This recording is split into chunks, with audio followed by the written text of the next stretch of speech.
तो hello guys, आप देख रहे हैं ओटीजी एकेडमी। मेरा नाम है मुकेश। तो इससे पहले के वीडियो में मैंने पेज नंबर 1 to 9 के को पूरा एक्सप्लेन कर दिया है। तो आप डिस्क्रिप्शन में जाके लिंक पर क्लिक करके या फिर आई बटन पर क्लिक करके वीडियो को देख सकते हैं। तो इससे पहले हम शुरू करें, आप चैनल को सब्सक्राइब, लाइक और शेयर करना मत भूलिएगा। शेयर क्या, मोहल्ले में हल्ला मचा दीजिएगा। तो चलिए लेक्चर को स्टार्ट करते हैं। हम लोग अपना पहला टॉपिक पढ़ने जा रहे हैं जो कि है मास एंड द वेट। हाँ, तो मास एंड द वेट के बीच में हम लोग डिफरेंस पढ़ेंगे। हाँ, तो मास क्या होता है? Mass is the amount of matter present in the object. Mass क्या होता है? कितना अमाउंट प्रेजेंट है एक ऑब्जेक्ट में, कितना अमाउंट ऑफ मैटर एक ऑब्जेक्ट में प्रेजेंट है, वो मास होता है। और वेट क्या होता है? Weight, the weight of an object is defined as the force with which the earth attract the object. तो वेट क्या होता है? वेट मतलब अर्थ ऑब्जेक्ट को कितना अट्रैक्ट करता है, मतलब अर्थ के ऑब्जेक्ट के ऊपर कितना ग्रेविटेशनल फोर्स डालता है, तो उसे वेट कहते हैं। ठीक है, तो इसकी एसआई यूनिट, मास की एसआई यूनिट केजी है और वेट की एसआई यूनिट क्या है? न्यूटन है। देखिए, मास जो रहता है हमारा हमेशा सेम रहता है, चाहे आप मून पे हो, अर्थ पे हो, जुपिटर पे हो, कहीं भी हो, लेकिन जो मास की वैल्यू रहती है वो सेम रहती है। हाँ, वेट की वैल्यू डिफरेंस हो सकती है क्योंकि हर प्लेनेट पे जी, स्मॉल जी की वैल्यू थोड़ी बहुत डिफर करती है। ठीक है, तो इसी वजह से वेट की वैल्यू अलग हो सकती है। वेट क्या होता है कि एक प्लेनेट कितना अट्रैक्ट कर रहा है वो ऑब्जेक्ट को अपनी तरफ, तो मतलब जी ग्रेविटी, कितना ग्रेविटी लगा रहा है अपनी तरफ। ठीक है, तो वेट की एसआई यूनिट तो न्यूटन होती है। तो आपके टेक्स्ट बुक में मास के बारे में एक और पॉइंट देके रखा है कि higher the mass higher is the inertia. मतलब जो न्यूटन का लॉ ऑफ इनर्शिया था उसमें जो इनर्शिया है, हाँ, अगर ज्यादा मास रहेगा तो इनर्शिया भी क्या रहेगा? ज्यादा रहेगा। ठीक है, तो अब वेट पे जाते हैं। वेट का फॉर्मूला क्या है? वेट क्या है? एक टाइप की फोर्स ही है। अपनी फोर्स की नॉर्मल फॉर्मूला कितनी थी? F is equal to M G. ठीक है, तो W is equal to F is equal to M G. ठीक है, अब इधर हम लोग इक्वेशन देखो, F is equal to M G. हाँ, तो इधर हम लोग G की वैल्यू क्या डाल सकते हैं? अपना इक्वेशन 6 जो है पेज नंबर 8 में, इक्वेशन जो 6 है, G M divided by R square, G is equal to G M divided by R square, ये हम लोग का इक्वेशन 6 है। तो इसको हम लोग इसके अंदर डालेंगे तो हम लोग को फॉर्मूला मिल जाएगा। ठीक है, Newton universal law of gravitation का। तो अब हम लोग इन दोनों के बीच का डिफरेंस पढ़ेंगे। तो डिफरेंस में आप लोग क्या क्या पॉइंट लिख सकते हैं, क्योंकि डिफरेंस ज़्यादातर देखा गया है कि बोर्ड्स में ना मास एंड वेट का ज़्यादातर डिफरेंस ही पूछा ही है। तो हम लोग अभी डिफरेंस देखेंगे। हाँ, तो डिफरेंस के लिए हमारा पहला पॉइंट है, हाँ, mass is the amount of matter. क्या है? Mass is the amount of matter present in the object. Mass क्या है कि कितना मैटर ऑब्जेक्ट में प्रेजेंट है। हाँ, वेट, अब वेट के बारे में पहला पॉइंट पढ़ने जा रहे हैं। तो वेट क्या है? तो weight of a body is the force with which the earth attracts it. मतलब अर्थ अपनी तरफ अट्रैक्ट करता है कितने फोर्स से, तो वो होता है वेट। ठीक है, अब इसका दूसरा पॉइंट आप लोग क्या लिख सकते हैं? इसका दूसरा पॉइंट आप लोग लिख सकते हैं, हाँ, it does not change anywhere. मतलब मास क्या है? मैंने अभी भी बताया कि मास कभी भी प्लेस टू प्लेस चेंज नहीं होती। आपकी मास यहाँ पे भी सेम रहेगी, अलग जगह पे भी सेम रहेगी, कोई और प्लैनेट पे भी सेम रहेगी। और weight it change from place to place, तो वेट चेंज होगा क्योंकि जी की वैल्यू जो है हर एक प्लैनेट पे अलग अलग होती है। हाँ, तो इसी वजह से जो वेट है वो चेंज होगी। मास कभी भी जीरो नहीं रहेगी, स्मॉल से स्मॉल अमाउंट मास का रहेगा लेकिन कभी जीरो नहीं आती। ठीक है, ये हम लोग थर्ड पॉइंट अपना लिख सकते हैं कि मास कभी भी जीरो नहीं होती।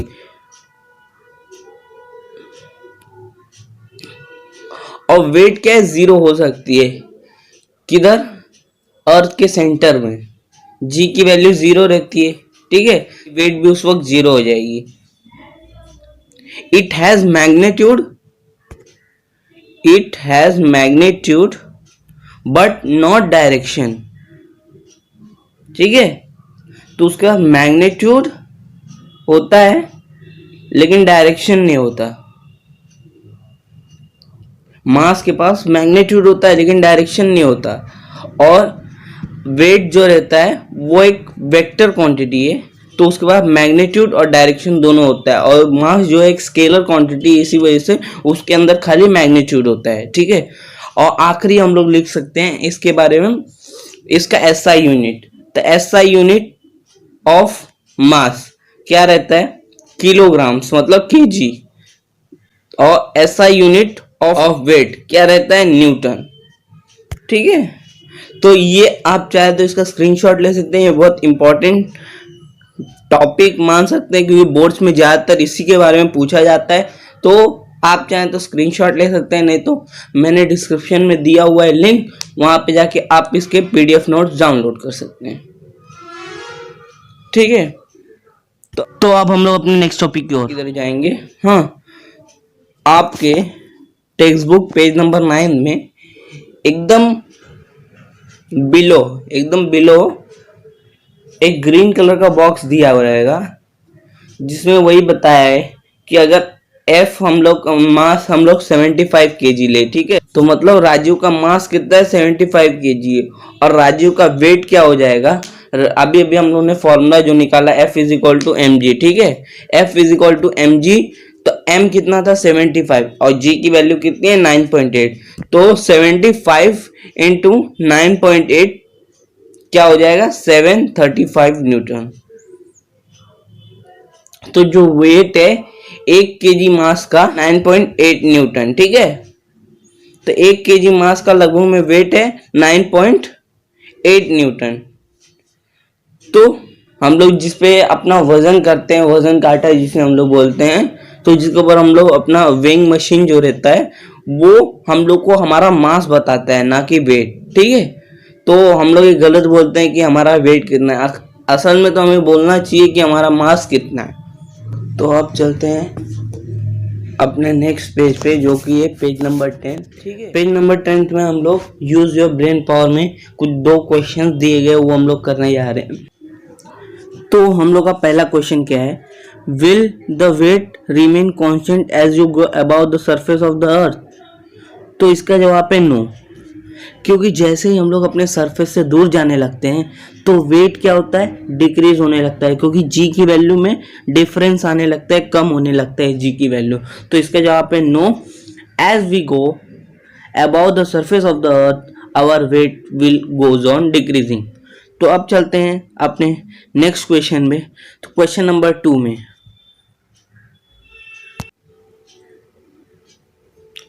तो सेकंड क्वेश्चन हम लोग का क्या है, तो सेकंड क्वेश्चन है suppose you are standing at a tall ladder. ठीक है, आप एक बहुत ऊंचे सीढ़ी पे खड़े हो।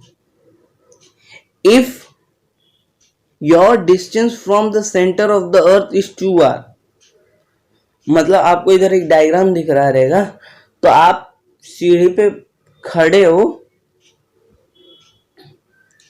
तो जो सरफेस से लेकर अर्थ के सेंटर के बीच का जो डिस्टेंस रहता है वो r है, और प्लस सीढ़ी का डिस्टेंस, तो सीढ़ी का भी डिस्टेंस उन्होंने r बांधने के लिए बोला है, मतलब ये 2r हो जाएगा। ठीक है, तो 2r, यहाँ से लेके यहाँ तक के डिस्टेंस को हम लोग क्या बोल देंगे, 2r बोल देंगे। तो what will be your weight, तो आपका वेट क्या हो जाएगा। तो वेट का हम लोगों को सिंपली फॉर्मूला पता है। वेट क्या होता है, एक टाइप का फोर्स ही होता है। तो न्यूटन यूनिवर्सल लॉ में हम लोग ने जो वेट का फॉर्मूला निकालता, मतलब फोर्स का फॉर्मूला निकाला था, वो क्या था, W is equal to GM into M divided by R square. इस बार हम लोग आर बड़ा ले लेंगे, ठीक है। तो इसको मान ले हम लोग इक्वेशन फर्स्ट कंसीडर कर लेंगे। तो ये क्या है, वेट ऑन द अर्थ, ठीक है। तो इक्वेशन फर्स्ट कंसीडर कर देंगे। अब इसी इक्वेशन फर्स्ट में नहीं, मतलब इसकी टाइप का एक और फॉर्मूला लिखेंगे और उसमें हम लोग 2r पुट करेंगे, ठीक है। तो हम लोग का क्या हो जाएगा, W is equal to GM into M divided by 2r का स्क्वायर, ठीक है। 2r का स्क्वायर, 2 का स्क्वायर 4r स्क्वायर, ठीक है। तो हम लोग को क्या मिल जाएगा, W is equal to GM into M divided by 4r square, ठीक है। तो 1/4 को हम लोग अलग करेंगे। ये देख लीजिए GM divided by r square क्या है, हमारा weight on the earth. Weight on the अर्थ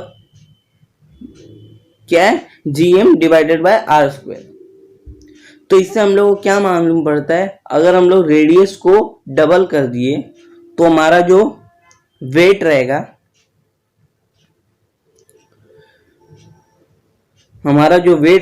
वो 1/4 हो जाएगा वेट ऑन द अर्थ की। तो अब हम लोग अपने नेक्स्ट टॉपिक में तो नहीं जाएंगे, एक एग्जांपल सॉल्व करेंगे, ठीक है। एग्जांपल नंबर 1 पेज नंबर 10 पे आपको दिया हुआ है, एग्जांपल नंबर 1। तो चलिए उसकी तरफ जाते हैं।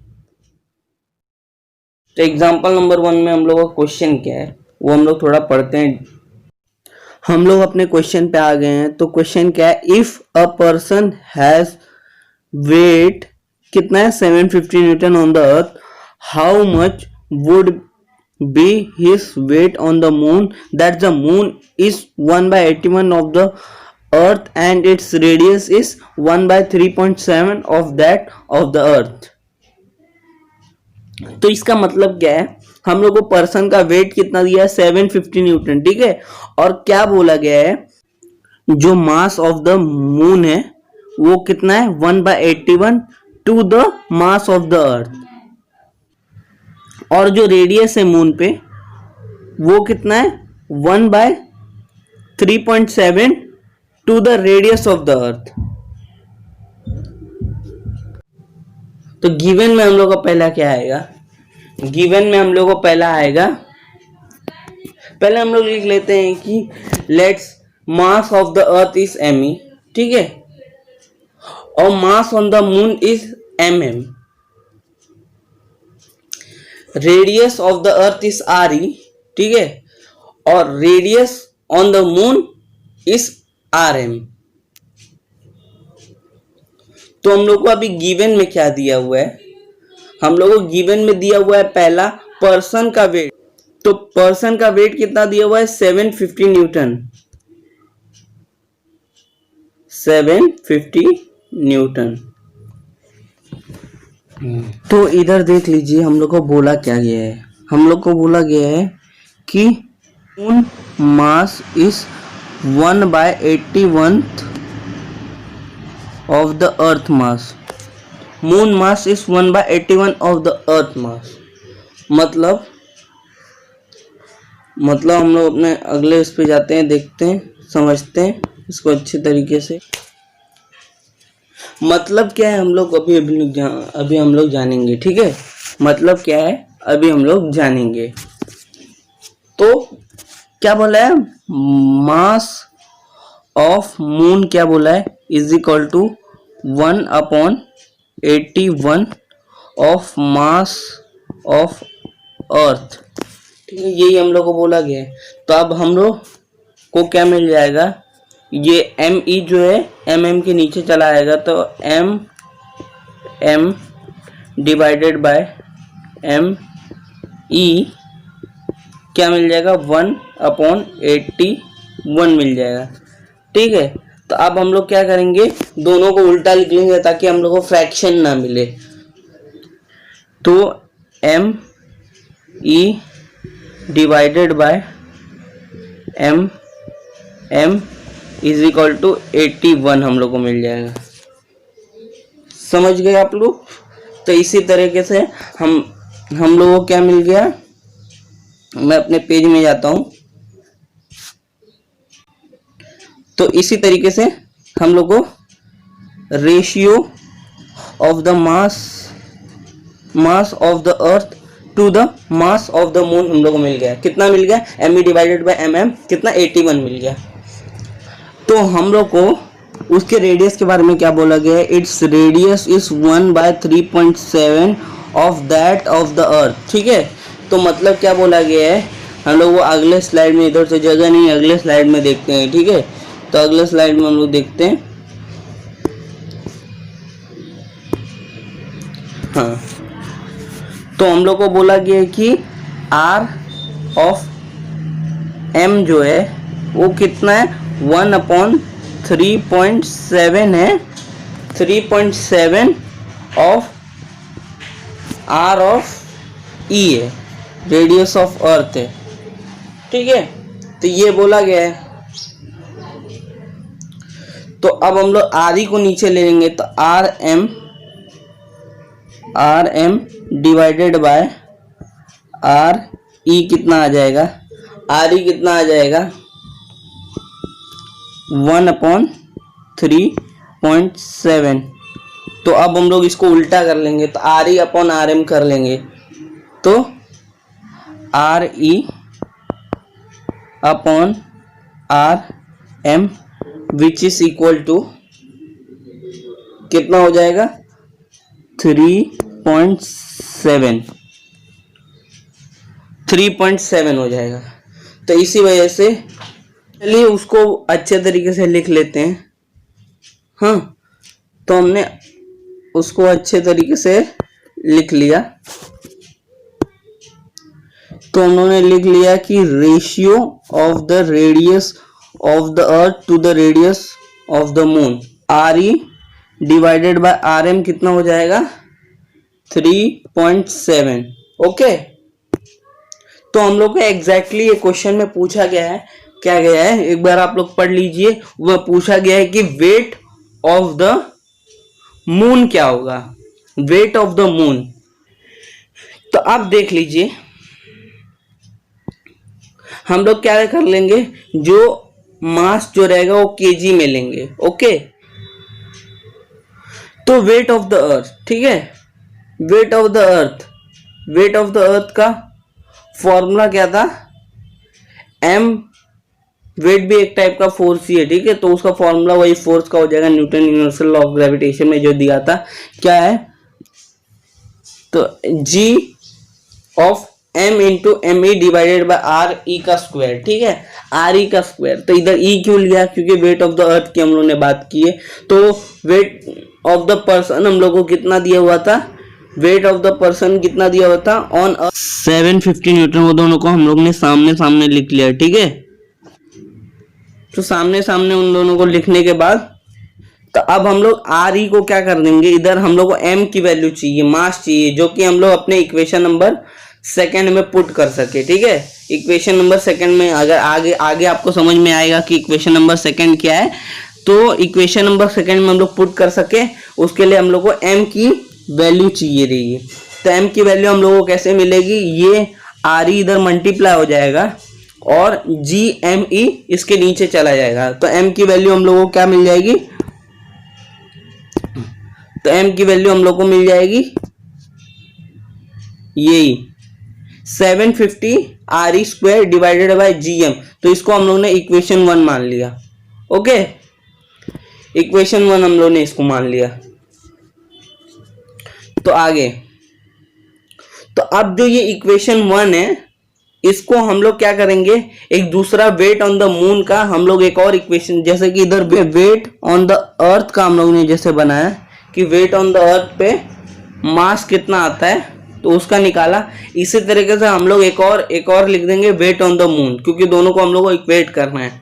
ओके, तो हम लोग वेट ऑन द मून लिख देंगे। तो वेट ऑन द मून, तो वेट ऑन द मून देखिए, अब वेट ऑन द मून, मास तो हर जगह सेम ही रहता है, तो एम तो फ्रैक्शन मतलब सेम ही आएगा। एम इधर भी सेम है, इधर भी सेम है। ओके, तो वेट ऑन द मून क्या हो जाएगा, ये इक्वेशन की तरह हो जाएगा, बस इधर आर ई है तो इधर आर एम हो जाएगा। ओके, तो आर ई इधर आर एम हो जाएगा। ठीक है, अब ये जो हम लोग को एम की वैल्यू मिली वो हम लोग क्या करेंगे, इक्वेशन सेकंड में पुट कर देंगे। ओके, इक्वेशन सेकंड में तो आगे हम लोग क्या लिख लेंगे, put M value in equation second. ठीक है, put M value in equation second हम लोग ने लिख लिया। तो अब हम लोग अपने अगले स्लाइड में जाते हैं। अगले स्लाइड में इसको अच्छे तरीके से देखते हैं, इसका आंसर क्या आएगा।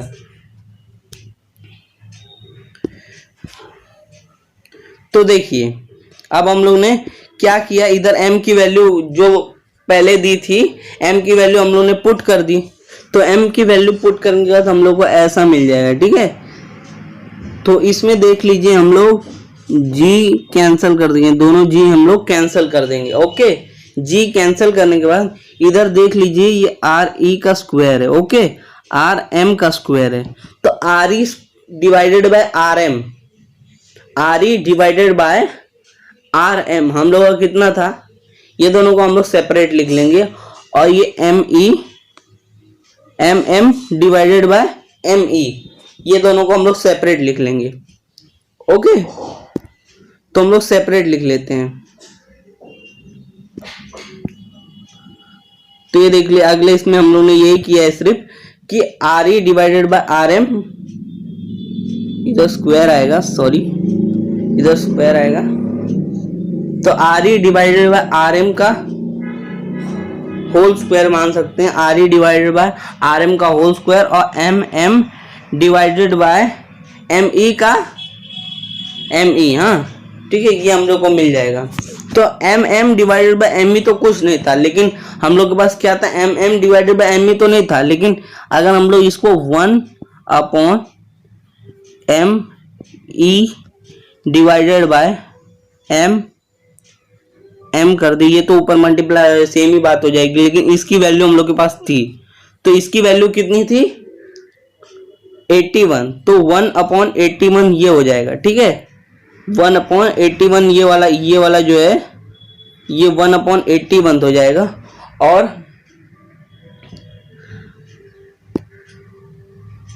और ये R E square divided by R M square कितना था, 3.7 था। ठीक है, 3.7 था, लेकिन ये दोनों का स्क्वायर है तो इसका भी स्क्वायर हो जाएगा। ठीक है, तो आगे हम लोगों को क्या मिल जाएगा, वही मिल जाएगा।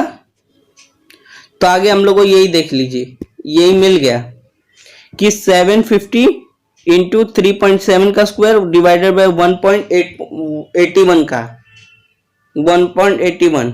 ठीक है, अब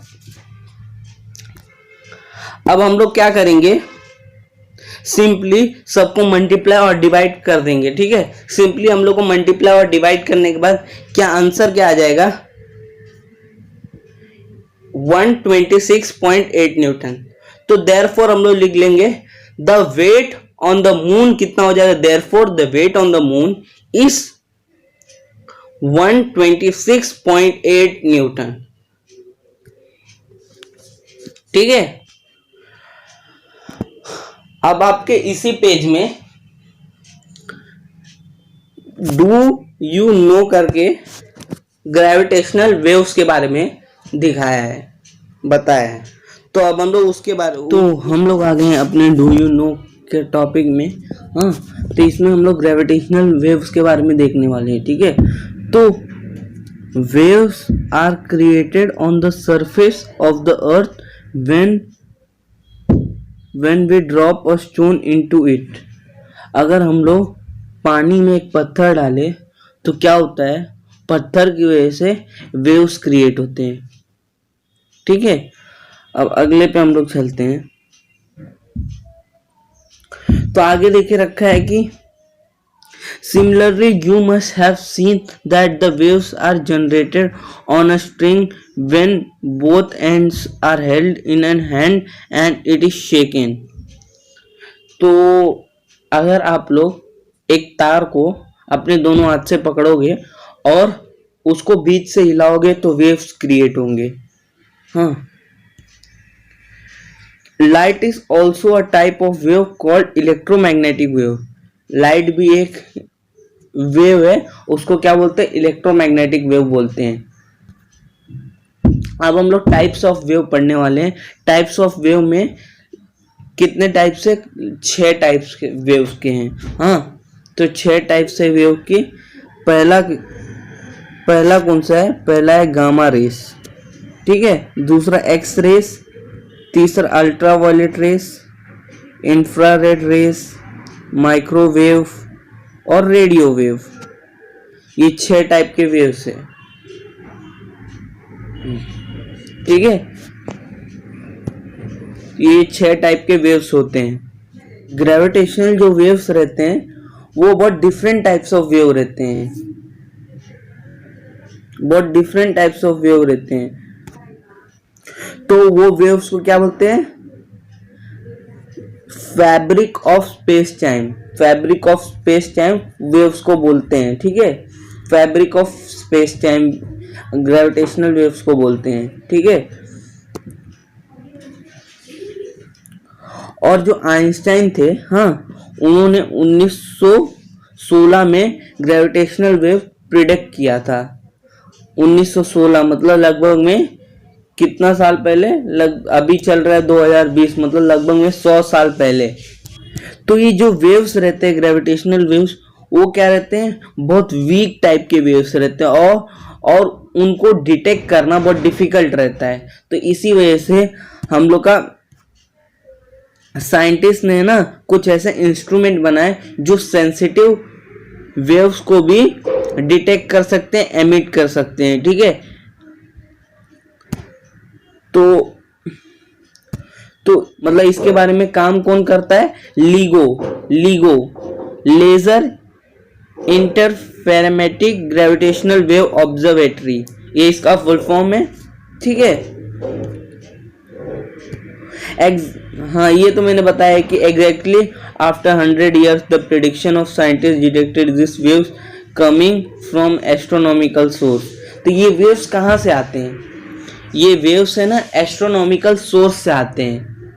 एस्ट्रोनॉमिकल सोर्स जैसे कि हम लोग का एस्ट्रॉइड हो गया, हाँ, कोई पत्थर हो गया स्पेस का, एस्ट्रोनॉमिकल सोर्स से ये वेव्स आते हैं, ठीक है।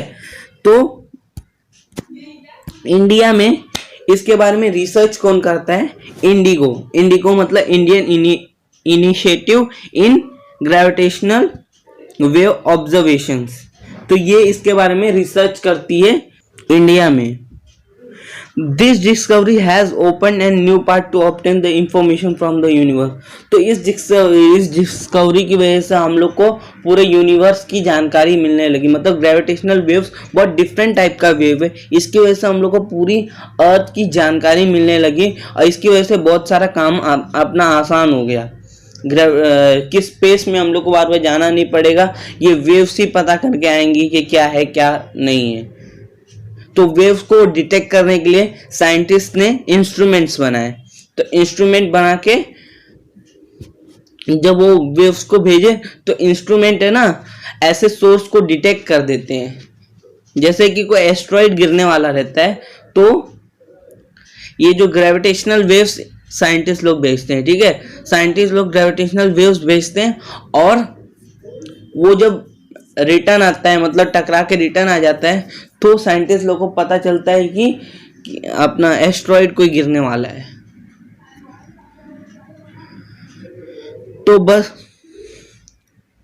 लेक्चर को यहीं एंड करते हैं। Thanks for watching the video.